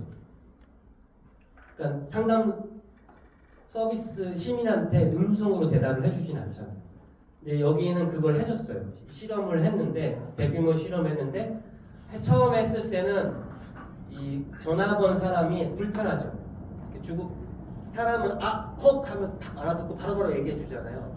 근데 그거를 일일이 대화를 주고받고 해야 되니까 이용 시간이 좀 증가하고 그리고 아유 답답해 야 바꿔 X 탁 하고서는 별표 누르고서는 바로 실제 상담사로 전환 요구하는 게 처음에 있었는데 이게 지속적으로 하니까 고객들의 불만이 자꾸 줄어들었대요. 이유는 일단 간단한 거에 대해서는 고객들이 불만이 감소하고 복잡한 것도 적응해 소비자들이 시민들이 적응한대. 이거를 쓰는 방법을 알아내는 거예요. 그걸 쓰는 거 왜냐하면 실제 상담사 되게 오래 해야 되잖아요. 근데 AI는 바로바로 연결되죠. AI는 뭐 1000명이고 10억 명이고 다 할 수 있죠. 다 응대해 줄 수 있으니까 전화 거는 순간 바로 되니까 기다리는 것보다 난 이게 좋겠다. 근데 얘 써보니까 이렇게 내가 사투리 안 쓰고 말 또박또박 하면 바로바로 잘 해주는데 그렇게 하면서 불만이 감소하고 특히 장점은 고령이나 여성 고객들이 만족도가 좀 높았다는 거예요. 처음에는 고객층이 이제 경험이 많은 사람들한테서 불만이 좀 적었었는데 나이가 많고 여성 특정 지금 우리 한국에서 뭐 소수자라고 이야기되는 고령과 여성들 이런 것들이 근데 물론 이제 이 나라 안에서만 특징적인 뭔가 있겠지만 단점이라고 하는 거는 음성인식 실패가 상담사 전화 요구 및 불만의 원인이다. 고객의 음성 내가 말을 하는데 못 알아듣는 거예요. 이 음성 AI가. 근데 사실 우리나라는 해결되죠. 네이버가 이미 클로버 노트북 다 가지고 있으니까 가지고 있기 때문에 네이버는 아마 엄청나게 많은 투자했겠지만 나중에 다 이 소프트웨어를 그대로 돈 주고 다 팔 거예요. 그게 콜센터든 어떤 기업이든 다 팔 겁니다. 이용료 매달 이용료 계속 받아내면서 엄청난 어마어마한 수익을 창출해낼 거고 그런 과정 중에 다른 언어와 관련된 것도 만들어내서 수출할 겁니다. 네이버 돈 많이 벌 거예요. 그래서 네이버가 좀 곧 있으면 출시할 거기 때문에 다산과 관련되거나 다른 모든 콜센터에서도 음성 AI가 아마 조만간 빠르게 적용될 수도 있어요. 많은 돈을 쓰지 않고 네이버가 이미 돈을 다 썼으니까 그리고 여러분들이 이미 그 빅데이터를 다 주셨잖아요. 온갖 발음을 다 주셨잖아요. 그런 부분들을 생각해 보면 아마도 멀지 않은 시점에서 그런 것을 서비스 전환될 텐데 다만 아까 말씀드린 것처럼 감정이라든지 그런 것을 디테일하게 잡아낼 수가 없어요. 지금 이 사람이 화가 난 건지 화가 안 난 건지 그 뉘앙스를 파악하는 건 AI가 할 수가 없죠. 그러면 그런 부분들에 대한 니드를 해결하기 위해서는 실제 상담사분들이 필요합니다. 그리고 뒤에 이제 보여드리겠지만 AI가 할 수 없는 게 창의적인 문제 제기 못해요. 근데 물론 어떤 질문을 하느냐에 따라 좀 다르긴 합니다. 창의성도 사실은 돈을 더 많이 쓰면 규모의 경제이기 때문에 많이 쓰면 해결될 겁니다. 정서적 결속 능력 부족 이거는 어찌할 수가 없어요. 이거는 아직 인간의 갖고 있는 감정에 대해서 배짱에 대한 연구가 완벽하게 이루어지지 않았기 때문에 AI도 이건 부족할 거예요. 이 부분과 관련된 노동의 영역은 아직은 괜찮은 겁니다. 총체적 판단이 능력이 불가능하다. 예를 들면 AI가 고객이 혹은 시민이 전화를 했어요. 내가 이거 문제가 있는데 이거 어떻게 해야 돼? 아주 아름답게 1번부터 3번까지 하실 수 있습니다라고 쭈르륵 알려줘요. 그런데 나이가 많으신 분들의 경우에는 그렇게 세 가지 이야기하지 말고 그래서 뭐 하라고? 세 가지가 있습니다. 그러니까 뭐 하라고? 네가 생각하기에 가장 좋은 게 뭐야? 가장 좋은 거를 선별할 수 없습니다. 이 세 가지가 동등하게 좋습니다. 그렇게 말고 딱 하나만 꼽으라니까 라고 할 때 그 말하는 분의 성품을 이해해서 총체적으로 이 셋 중에 딱 하나 요걸 얘기해 줘야지 적합하겠다라고 하는 판단 능력은 사람이 갖고 있죠. AI는 아직 그것까지는 갈 수가 없습니다. 그 사람의 감정을 읽어야 되기 때문에 그런 거가 아닌 모든 일들은 해낼 수 있어요. 단순 방법이나 지식이 필요하거나 예를 들면 요거 없다고 하는데 사실은 많이 투자하면 될 수 있어요. 요거 AI가 만든 거예요. 미드전이라고 하는 AI가 키워드 몇 개 주고 교황이 패딩 입고 있는 거 하나 만들어줘 하면 1초면 만들어요. 키워드 넣으면 이거 진짜 같아요? 가짜 같아요? 진짜. 완벽히 진짜 같죠? 트럼프 잡혀가는 거 가짜 같아? 진짜 같아요? 완벽히 진짜 같죠? 대선 때 난리 났죠. 대선 때 키워드 몇 개 넣으면 예를 들면 제가 거기에 가서 그런 말을 한 적이 없어요. 그런 자리에서 술을 먹거나 그런 행동을 한 적이 없어요. 술을 먹고 행동한 적이 있는 완벽한 사진을 AI가 1초에 만들어내요. 여기다 집어넣으면 됩니다. 키워드 넣으면 그대로 만들어내요. 그거가 수천 장, 수만 장이 돌아다니면 그걸 감별해낼 수가 없어요. 미치고 환장합니다. 어르신들이 그걸 감별해낼 수 있는 능력이 없어요. 감별해내기 전에 이미 다른 사진이 오죠. 그 사진에 대한 그럴듯한 기사도 AI가 수천 개 만들어낼 수 있습니다. 그럴듯하게. 저보고 만들어내라고 오늘 밤 사이에 몇백 개도 만들어낼 수 있어요. 정말 저한테 100만 원만 주십시오. 대선에서 국민의힘이 이길 수 있게 제가 한 100개 만들어줄 수 있어요. 근데 이게 저만 아는 게 아니라 업자들이 이미 다 알고 있는 이야기예요. 여기 보면 손이 조금 뭉그러지고 트럼프 손이 없어요.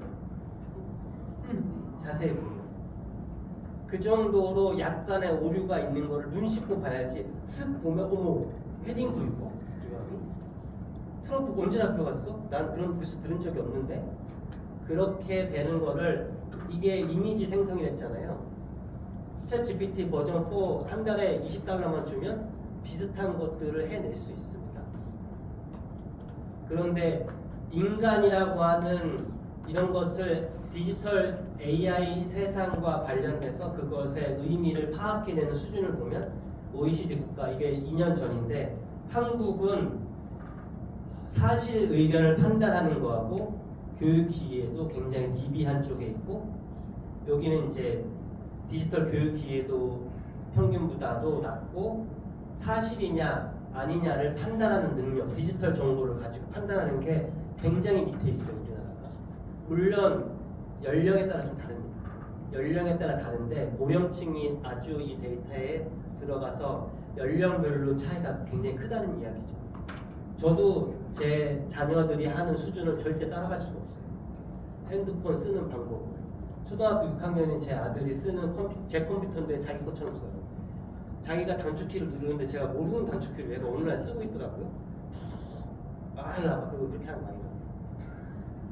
어쨌든 지금 만약에 대선이든 정치적이든 노동의 영역에서 만약에 AI를 응용된 다양한 일들이 한국 사회 내에서 확산될 때 그것을 사실인지 아닌지 참인지 거짓인지를 판단해낼 수 있는 능력이 한국 사회는 사실은 아직 준비가 안 돼 있어요. 준비가 안 돼 있는데 지금 우리나라 어떻게 하고 있습니까? 디지털 인재 100만 디지털 인재 양성하고 있잖아요. 덕성여대 이번 학기부터 디지털 신설 학과가 새로 생겼어요. 그래서 인문사회 계열에 있는 학생 TO를 뺏어갔어요. 미치고 환장하겠어요. 디지털 인재 양성한다고 하는데 디지털 신설 학과를 만들었는데 사실은 이름만 바꿨지 그 전에 정보 학과하고 다를 게 전혀 없습니다. 그 교수님들이 그 과로 가서 명패가 바뀐 거예요. 커리큘럼은 똑같고. 그런데 그렇게 바꾸면 국가가 지원을 해줘요. 그래서 바꾼 겁니다. 이렇게 되어지고 있는 상황 안에서 사실은 투자만 하지 윤리적으로 이걸 제재할 수 있는 AI와 관련된 앞으로의 많은 변화에 대해서 어떤 문제와 논의가 필요한지에 대해서 아직 하고 있지 않아요. 가슴이 아픕니다. 이거는 제가 제 석사 지도 학생이 있는데 그 친구가 웹툰 작가예요. 웹툰 작가인데 팀장인데 노블 AI라고 하는 웹사이트가 있는데 이 작가가 실제 기사예요. 이 작가가 그림을 지금 그리고 있잖아요. 이 그림을 그리는데 5시간 걸렸어요. 근데 이 그림과 관련돼서 젊은 남성 넥타이 맨 양복을 입은 훈남 그려줘 라고 키워드를 예를 들어서 관련된 매개 변수를 20개만 주면 10초 만에 똑같은 그림 여러 장 바로 뿅 하고 튀어나와요. 키워드만 주면 뿅 튀어나와요. 이런 거 그냥 바로 튀어나옵니다. 그래서 지금 우리나라가 사실은 웹툰과 관련돼서 네이버뿐만 아니라 카카오톡도 그렇고 어마무시한 돈을 전 세계에서 벌어들이고 있어요. 그런데 네이버가 아무 작가들한테 아무 말도 안 하고 이 네이버에 들어가 있는 모든 이미지들을 빅데이터 다 집어넣고서는 AI를 돌려서 이미지를 만든 카툰을 웹툰을 만들어서 공개해버렸어요. 그런데 그걸 올린 빅데이터의 작가들이 내가 공개한 거는 독자들한테 무료지만 기업한테 내가 무료로 준 게 아닌데 이거 왜 썼어? 라고 물어야 되는데 그것을 묻고 돈을 받을 수 있는 법적 규제가 하나도 없어요. 그런데 네이버가 그냥 막 썼어요. 왜냐면 네이버는 신이니까 다 이렇게 인맥이 다 연결되어 있죠. 그렇게 해도 내비둡니다. 왜냐면 네이버가 그렇게 빨리 해서 웹툰을 저렴한 비용으로 빠르게 다양한 작품을 만들어내면 그 돈이 결국 국가의 돈이라고 착각하고 있는 거죠. 정부도 그렇고 보수 쪽은 다 그렇게 생각합니다. 미국에서는 그렇게 할 수 없어요. 무조건 다 걸립니다. 한국은 다 갈 수 있어요. 다 갈 수 있어요. 소송이 나중에 걸려도 김앤장이 다 막아줄 겁니다. 요게 그래서 창작의 영역에서는 굉장히 큰 문제고 특히 인문학, 문학과 관련된 분들은 지금 이게 굉장히 중요한 창작에 대한 큰 위기라고 이야기하는데 아무리 이야기해도 사실은 현재 중요한 이슈들에 대해서 다 묻혀버리고 그거를 언론에서 크게 이슈화 시키지 않습니다. 제가 이제 이야기한 내용들은 전체적인 AI와 관련된 어떻게 보면 몇 달 안 됐어요. 작년 11월부터 지금 9월이니까 11개월? 10개월 만에 챗GPT 출시 이후에 진짜 급격하게 많은 논의들이 이루어졌는데 학자들이 책도 한 3-4권 나오고 하는데 그 책 다 들여다보면 사실은 챗GPT의 발견 그 원리에 대한 설명 이후에 우리 어떻게 다 그 얘기만 쓰였어요.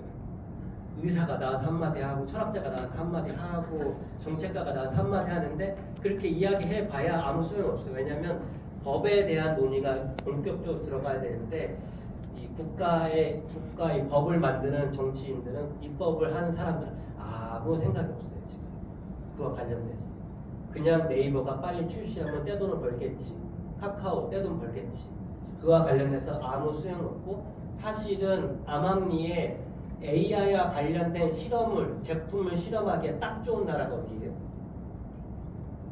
코리아입니다. 코리아. 모든 최신 디지털 플랫폼의 테스트 베드는 한국이에요. 한국.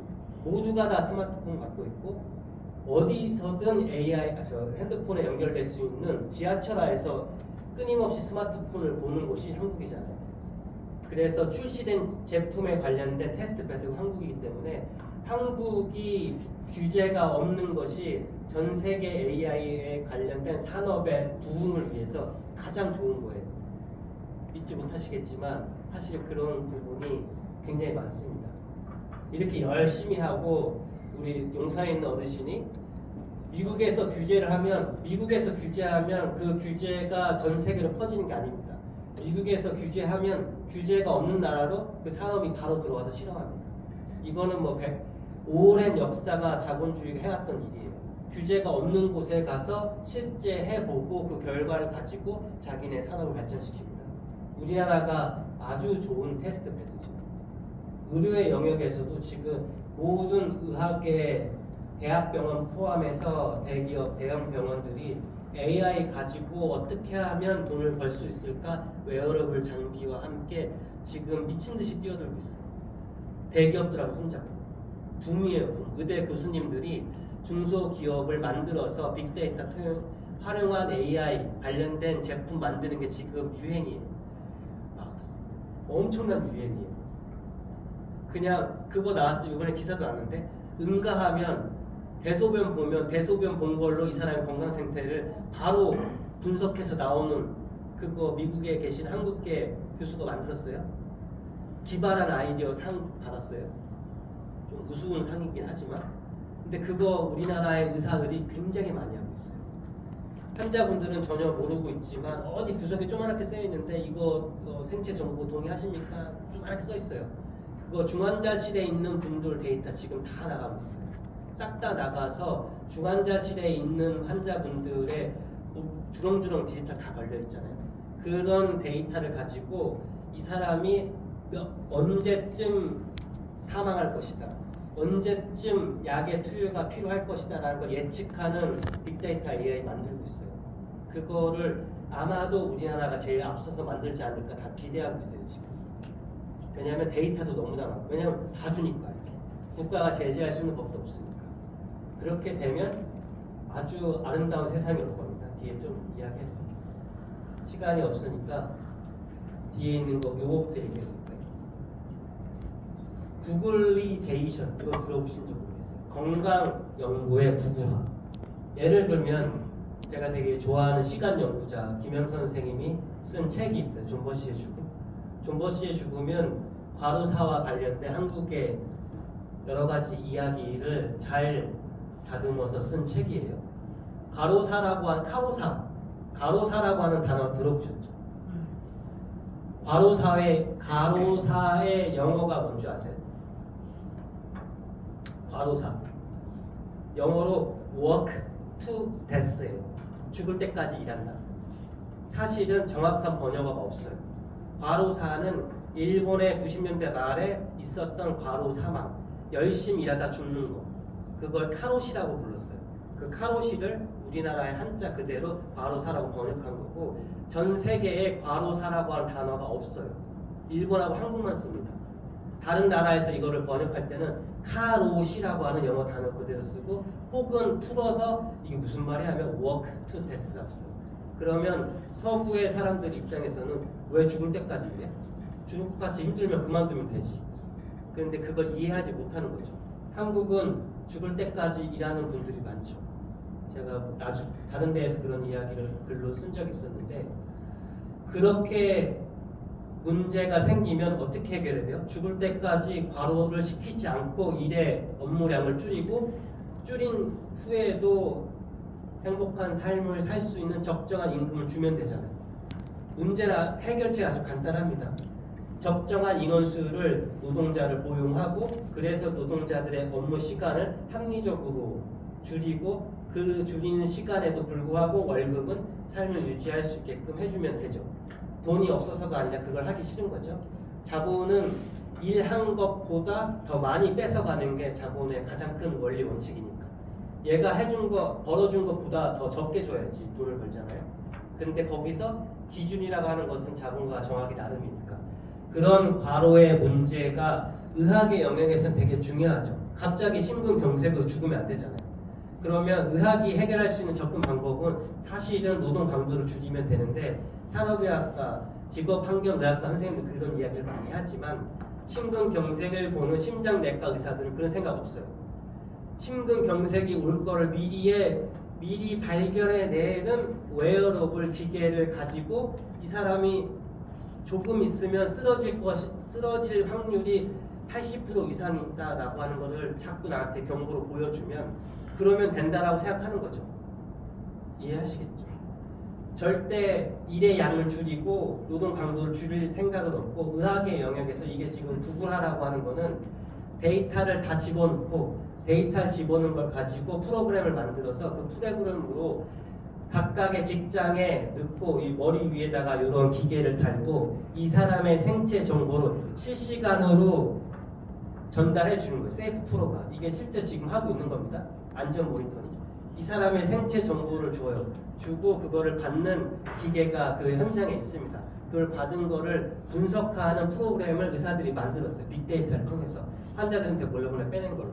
그걸 가지고 요 정도 생체 정보가 일하는 사람한테 오면 체온이 어느 정도 올라가고 심박수가 지금 어느 정도 올라갔다라고 하면 삐비비비비 울리고 심전도 모양을 분석해서 삐비비 울리면 얼른 야 너 그만하고 일로 와 빨리 병원 가자 아니면 쉬어 이렇게 이야기한다는 거죠. 이게 지금 진짜 일어난 일이고 제가 한 2년 전에 산업안전관리공단인가에서 공단에서 하청준 연구 큰 프로젝트가 있었어요. 굉장히 큰 프로젝트인데 저보고 와서 자문을 해달라고 하는 거예요. 무슨 안전관리 중요하죠 갔더니 이거 만들고 있더라고요. 그냥 노동시간 줄이고 그렇게 힘들면 노동시간 줄이고 많이 뽑으면 되지 이걸 왜 하고 있는지 모르겠다 했는데 이 사람들은 쓰러지기 직전까지 일을 시키려고 하는 거죠. 그렇지 않아요? 결국 그런 이야기잖아요. 쓰러지기 직전까지 일 시키고 쓰러질 것 같아 너 그만 병원 갔다 와.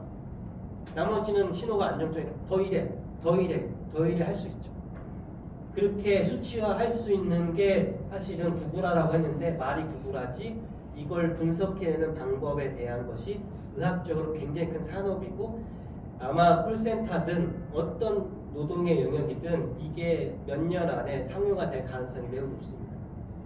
왜냐하면 지금 의학의 영역에서 지금 열심히 하고 있거든요. 미국은 이미 많이 진출해 있고 아주 열심히 하고 있어요. 열심히 하고 있고 쓸 딸이 없는 거인데도 불구하고 과대 광고해서 지금 다 팔고 있어요. 사실 이거 돈 200억, 300억씩 들어갑니다. 이거 하나 만드는데 그냥 일을 적게 하게 하면 되는데 그렇게 하고 싶지 않은 거예요. 그런 식으로 만들어지고 있는 과정 이거를 역전시키는 방법을 이렇게 디지털화된 걸로 만들어 가고 있는데 거기에 기름을 부은 게 사실은 AI. 그런 문제에 대해서 많은 고민을 해야 되는데 제가 얼마 전에 이제 6월 말인가 7월 초인가 항해문화라고 인천 지역을 중심으로 나는 개간지가 있습니다. 30년 된 건데 지방에서 지역에서 여러 가지 항문 운동을 하는 데 가서 발표를 한 적이 있어요. 거기서 이제 소개했던 내용 중에 하나가 한국 사회가 어떻게 디지털화 되는지에 대해서 자본주의 속성을 소개한 적이 있는데 이런 것들에 대해서는 여러분들이 이미 어느 정도 알고 계시니까 후다닥 그냥 넘어가겠습니다. 플랫폼이라는 건 이미 귀가 따갑게 듣고 계시고 플랫폼은 아주 간단합니다. 데이터가 아주 중요한 것으로 자본에 흡수하는 거죠. 근데 그 데이터는 생체 정보고 그 생체 정보든 어떤 정보든 아까 AI라고 하는 챗GPT는 이 데이터가 인간이 만든 문서죠.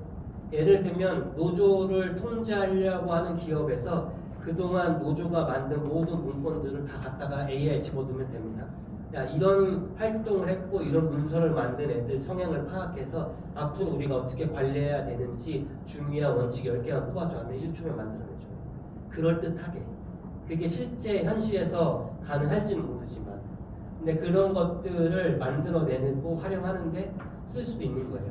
각종 데이터들에 대한 중요한 관계들을 만들어낼 수 있는 게 챗GPT 출현 이후에 급격하게 갈 거고 예를 들면 플랫폼 노동은 누구나 다 알고 있듯이 알고리즘에 의해서 가장 빠르게 가장 많은 일을 할 수 있도록 배달 노동자든 아니면 콜센터든 그걸 이미 다 하고 있는데 그런 과정에 대해서 AI 기술을 좀 더 돈을 투자한 게 연결되는 순간 훨씬 더 집요하게 할 거예요. 예를 들면 그게 좀 지나면 몇 가지 매개 변수를 줘서 연령하고 학력하고 그동안의 콜에 관련된 실적에 관련된 그리고 매달 콜 관련된 실적 평가 점수 있잖아요.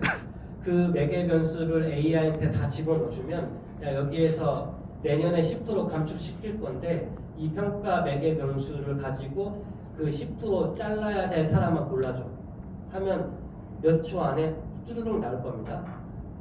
남의 애인 나오고 쭉쭉쭉 나올 겁니다. 그렇게 판단해 주는 게 아주 그럴듯하게끔 아주 효과적인 걸 결과를 내줄 수 있어요. 그렇게 분석해낸 능력이 뛰어난 거를 만약에 배달 노동자한테 할 때 예를 들면 이런 거죠. 자기 플랫폼 할 수 있잖아요. 배달의 기사 해서 내가 자유롭게 등록할 수 있죠. 그런데 자유롭게 등록한 내 데이터가 쌓여 있죠. 나중에 내가 자유롭게 다시 일을 하려고 할 때 잘 안 돼요. 그리고 내가 콜을 선택하려고 하는데 일이 잘 건수가 안 와요. 그거는 알고리즘에서 특정하게 나의 기존의 결과를 평가한 결과를 아주 아름답게 결과 수치를 연동을 시켜서 나를 배제하려고 하는 시스템을 만들 수 있기 때문에 그래요. 근데 그 과정에 대한 거는 지금도 하고 있지만 그 발전 속도가 엄청나게 빨라질 거예요. 저보고 만들려고 해도 만들 수 있어요. 다산콜에서 10% 감축할 사람들 지금 한 3년치의 업무 관리와 관련된 평가 지표 저한테 다 달라고 해서 받아가지고 만들려고 하면 10% 감축한 인원 밑에서부터 뽑아낼 수 있는데 아주 정확할 겁니다. 그렇게 하면 그 인원들 제외한 이후에 업무 실적이 더 올라갈 거에 대한 예측표까지 다 나올 수 있어요. 그걸 제가 이렇게 상상할 수 있는 걸 기업 측이 상상 못할 리가 없습니다. 저도 어디선가 들은 풍월이 있기 때문에 그렇게 말씀드린 거예요. 그렇게 되면 디지털 자본주의, 플랫폼 자본주의는 그렇게 규모의 경제로 디지털 데이터를 집어넣는 것을 이 앞으로 계속 활용하면 경쟁은 당연히 더 심해질 수밖에 없고 더 많은 경쟁을 AI가 나를 분석해낼 수 있도록 지표를 빨리빨리 좋게 만들어야 되고 그렇게 되면 사장은 아무 말 안 하고 알고리즘이 이 사람을 배제하는 거기 때문에 진짜 사장이 누군지 알 수가 없죠. 그럼 통제가 진짜 사장을 모르기 때문에 더 불분명해지고 노동시간도 불명확해지는 거는 어떻게 해서든 데이터를 분석을 해서 이 사람은 이때만 업무를 할 때 효율이 더 좋아. 이때는 적어. 그리고 이 시간에는 10명 필요하고 이 시간에는 3명 필요해. 아주 명확하게 10년치 데이터 집어넣으면 바로 결과 나올 수 있어요. 그러면 그렇게 비정규직 고용 안 하고 그냥 임시직으로 그때만 맞춰서 고용하겠죠. 그렇게 임시직으로 고용할 수 있는 플랫폼을 기업이 만들어서 그때만 필요한 사람들 빼겠죠. 그렇게 될 가능성이 매우 높습니다. 그렇게 될 가능성이 매우 높은 거는 제가 되게 좋아하는 책인데 이 이야기만 하고 마무리할게요. 제가 되게 좋아하는 책이고 제이슨 히켈이라고 영국의 경제인류학자가 있어요. 기후 변화와 관련돼서 굉장히 많은 이야기를 하는데 그 사람이 이제 자본주의가 발전해 나가는 역사적인 변화에 대해서 인류학적인 데이터를 좀 많이 보여준 재밌는 책입니다. 재밌지만 쉽지는 않지만 근데 이 책 안에서 되게 저한테 많은 메시지를 줬던 것 중에 하나는 아까 잠깐 이야기한 거죠. 그 500년 역사를 보면 주는 것보다 더 많이 가져가는 제1의 원칙을 무조건 가지고 있어요. 챗GPT든 AI든 물어볼 때 이렇게 물어볼 겁니다. 근데 무조건 질문은 내 이윤이 조금이라도 더 많이 생기는 게 AI를 쓰는 이유죠. 디지털 빅데이터를 쓰는 이유는 내가 이걸 써서 조금이라도 이윤이 더 많이 날 수 있게끔 노동 통제, 노동 활용 방식을 알려줘 하겠죠. 그건 500년의 역사에서 벗어난 적이 한 번도 없어요. 그런 모든 과정들은 사실은 여기 여러분 잘 알고 계시죠. 인클로저라고 중세 시대 때 지주들이 프라이버 야 이거 같이 쓰던 데인데 갑자기 문을 딱 닫아버려요. 이거 내 땅이니까 들어오지 마. 아니 그거 우리 같이 쓰던 건데 나 여기서 우물물 먹고 양떼들 피워서 저 풀 먹어야 되는데 안 돼. 들어오지 마. 무슨 소리야? 들어갈 거야. 기사가 털로 찔르죠. 폭력에 관련된 힘을 갖고 있으니까 못 들어가죠.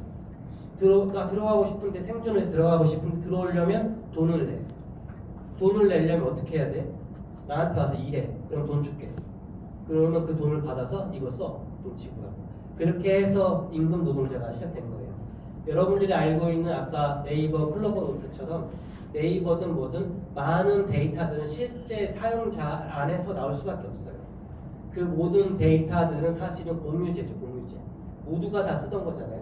모두가 다 쓰던 건데 이제 계속 울타리가 생기고 좀 더 쓰고 싶어 돈 내. 좀 더 쓰고 싶으면 돈 내.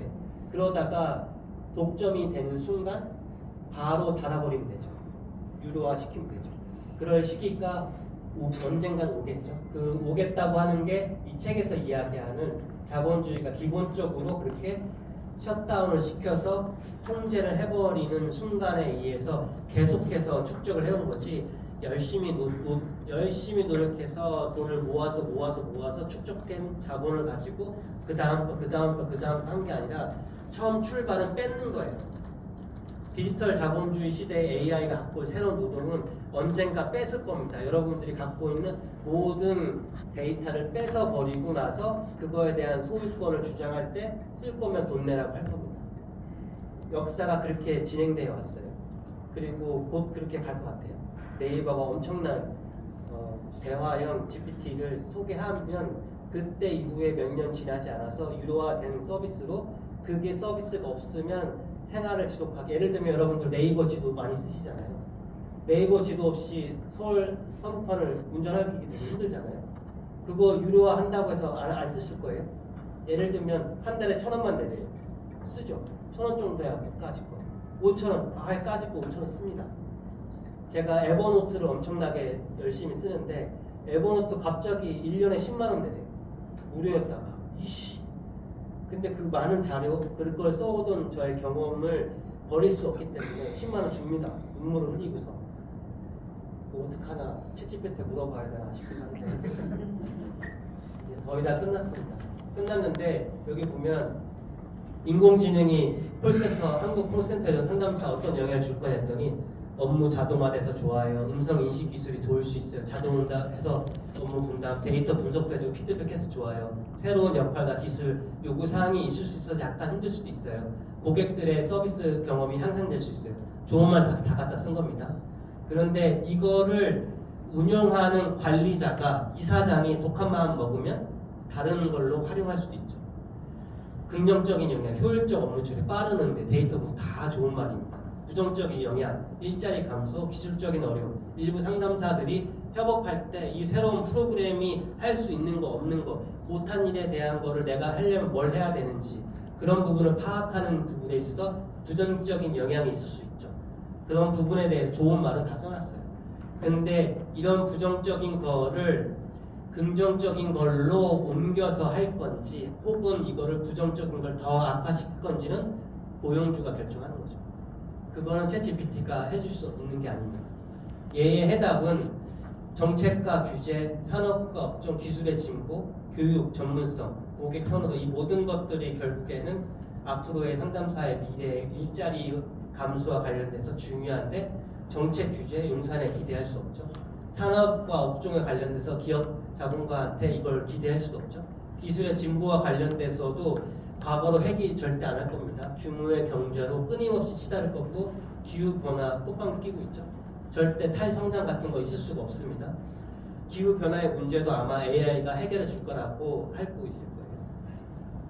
그런 모든 부분들이 예측을 AI도 해주고 있는데 사실 이 예측이 아주 노골적으로 정치나 산업 영역에서 활용될 가능성이 좀 크죠. 그런 부분들이 어떻게 될지는 예측은 아까 말씀드린 것처럼 인간은 어떻게 할지 잘 모르기 때문에 다음 내년에 대선이나 뭐 총선이 어떻게 될지 한국에 어떤 기후 재난이 올지 아니면 사회적 참사가 올지 그 누구도 예측할 수 없죠. 그 모든 것들이 예측 불가능한 상황 안에서 이와 같은 규모의 경제로서 디지털 자본주의 사회가 확산되어지면 노동의 미래도 사실은 예측하기가 되게 어렵습니다. 아까 말씀드린 것처럼 전문가들이 다 발만 동동 구르고 있습니다. 하지만 지금까지의 현상에 대해서 말씀은 드릴 수가 있습니다. 여기까지 하겠습니다.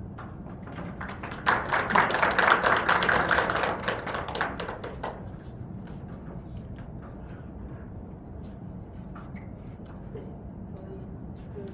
저희 챗GPT가 우리 삶 그리고 우리의 노동 환경에 어떤 영향을 미칠지에 대해서 조금 더 상상할 수 있도록 도움을 주셨던 것 같아요. 그래서 다시 한번 큰 박수 부탁드리겠습니다. 저희가 오늘 9시까지 예정되어 있었거든요. 오늘 이 프로그램이 지금 8분이 남았는데 그 한 두세 분 정도는 제가 질문을 받을 수 있지 않을까 싶습니다. 그래서 혹시 이 강의를 들으시면서 생겼던 의문이나 아니면 질문 이런 것들을 해주실 분이 계시면 네네.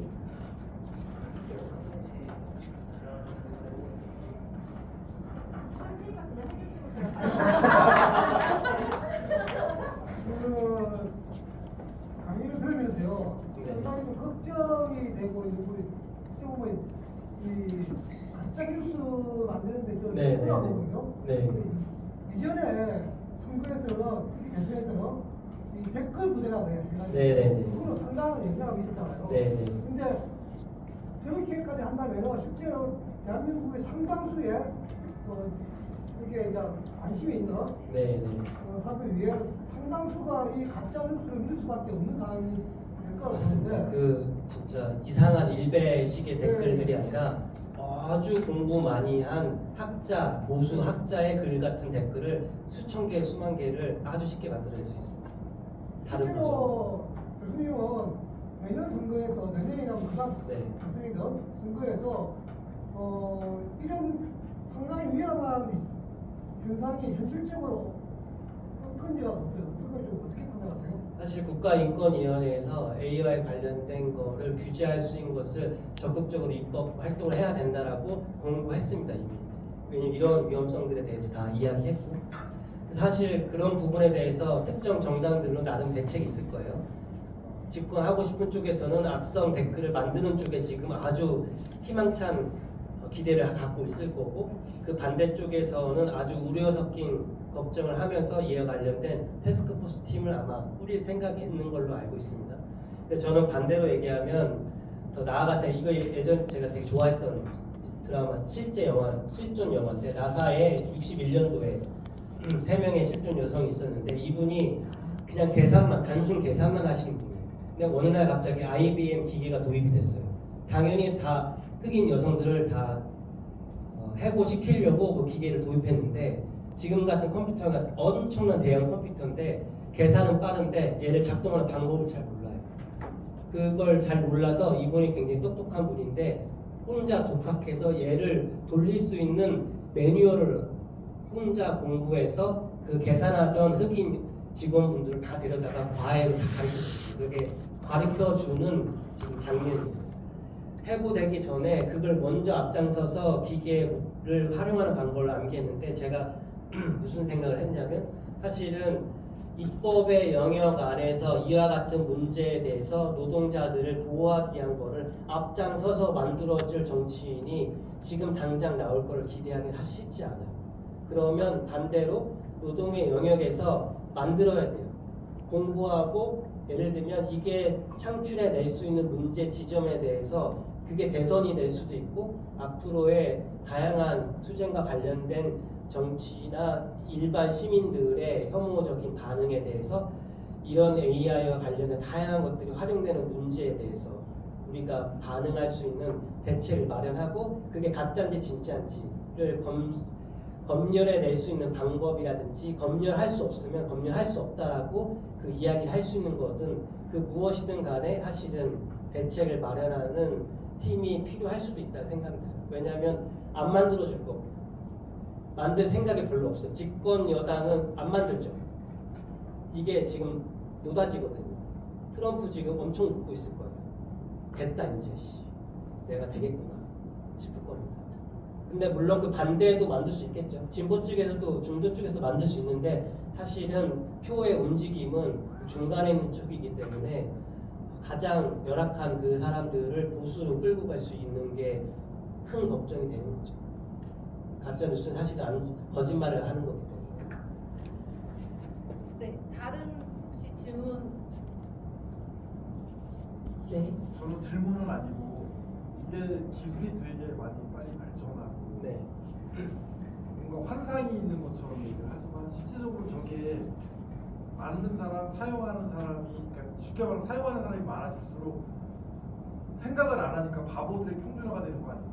그럴 수도 있죠. 지금 그래서 글쓰기와 관련된 논술과 관련된 필요성에 대해서 막 이제 학원가에서 이게 나오니까 또 이걸로 이제 학생들 많이 끌어모으려고 이런 AI 시대에 살아남기 위해서는 논술을 잘해야 된다. 주제 설정을 잘해야 된다. 주제만 그러니까 질문을 던지는 건 창의적인 거니까 그걸 잘하면 된다. 뭐 이런 식으로 또 돈벌이를 하고 있는데 사실 좀 걱정이 큽니다. 그렇게 해서 해결될 문제가 아니거든요. 그런 부분에 대해서 예를 들면 독일에 대해서 독일이나 이런 유럽 특히 독일이죠. 이런 문제가 생길 거에 대해서 백서와 녹서라는 게 있어요. 녹서는 그린 페이퍼고 백서는 화이트 페이퍼인데 정부에서 이와 관련된 우리나라의 앞으로 미래에 있어서 우리가 지금부터 준비해야 될 문제들 있죠. 그 문제에 대해서 환경 오염이든 AI든 디지털 자본주의든 그 문제에 대해서 질문을 던지는 게 녹서예요. 그린페이퍼예요. 그거를 정말 석학들이 모여서 정부가 마련해서 국민들한테 공개합니다. 이 질문을 우리가 던집니다. 정부가. 그리고 같이 고민해 봅시다. 그렇게 하고 몇 년 뒤에 그에 대한 답을 학자들과 정부가 나름 백서를 해서 내놔요. 그게 산업 4.0, 노동 4.0 이 결과 많이 들어보셨을 거예요. 질문을 던지고 수년 후에 답을 하는데 우리는 질문도 던지지 않고 거기에서 나온 산업 4.0 답만 갖다 쓰는 거예요. 어떻게 하면 돈 많이 벌지를. 그거와 반대되는 반대극부에서 이러면 다 죽는다라고 하는 게 노동 4.0이 있는데 그거는 아무도 얘기 안 해요. 정부 안에서. 그런 걸 보면 사실은 한국 사회가 대비하는 과정에서 많은 문제가 노동 쪽에서는 분리할 수밖에 없다는 생각이 많이 들고 어쩔 수 없습니다. 이런 상황 안에서는 그냥 학자든 노동자 측에서든 나름의 대책들을 고민해 봐야겠죠. 아 이렇게 얘기하면 좀 또 공부하라는 얘기인데 그럼 좀 그런데 죄송합니다. 네. 약속된 시간이 다 되었는데 혹시 마지막으로 진짜 꼭 하고 싶으신 말 있으신? 네. GPT AI에서 말씀해 주셨는데 강사님이 생각하시는 그런 10년, 20년 어느 순간에 AI가 인간의 그런 모든 지적 능력을 뛰어넘는 순간이 올 것 같아요. 그럼 그때에 대비해 그때는 과연 선한 쪽으로 갈 건지 정말 안 좋은 쪽으로 갈 건지 어떻게 예측하시는지 좀 굉장히 궁금합니다. 그거는 되게 간단합니다. 자본가가 살아남을 방향으로 조정할 겁니다. AI가 악한 결과를 내든 좋은 결과는 상관없죠. 악한 결과로 아무리 치닫아도 자본가는 살아남을 수 있는 방법으로 통제할 거예요. 대신 그 악한 결과에서 인구가 예를 들면 우리나라 5천만 명이면 4천만 명이 되든 3천만 명이 되든 아무 상관없죠. 기후 변화가 오든 뭐 하다가 사망률이 더 높아지든 아무 상관없죠. 자본가만 계속해서 대를 이어서 배를 불리면 AI가 나쁘게 나와도 상관없습니다. 그걸 돈만 벌면 됩니다. 거기에 최후에 10명만 남아도 AI가 악한 쪽으로 가게끔 개발할 겁니다. 저는 그렇게 갈 거라 믿어 의심치 않습니다. 그러나 그 기한이 1000년이 될지 5000년이 될지 그건 그러기 전에 사실은 걱정이 되는 건 기후변화가 올 재난이 AI가 발전된 속도보다 더 빠를까봐 사실은 더 걱정이 큽니다. AI 치려면 뭐 키워드를 넣고 타이핑 쳐야 되잖아요. 숨도 못 쉬고 공기도 희박하고 온도가 너무 올라가서 일을 할 수 없는 상황이 되면 AI고 뭐고 아무 소용없죠. 근데 그게 더 빨리 올 거가 사실 더 걱정이 되기도 합니다. 그 미래는 예측이 이미 됐잖아요. 근데 AI에 대한 미래는 예측이 아직 안 됐고 그런 부분에 대한 걱정이 사실 더 큽니다. 기후 재난과 관련된 노동의 문제가 사실 가장 지금 고민해야 되기도 합니다.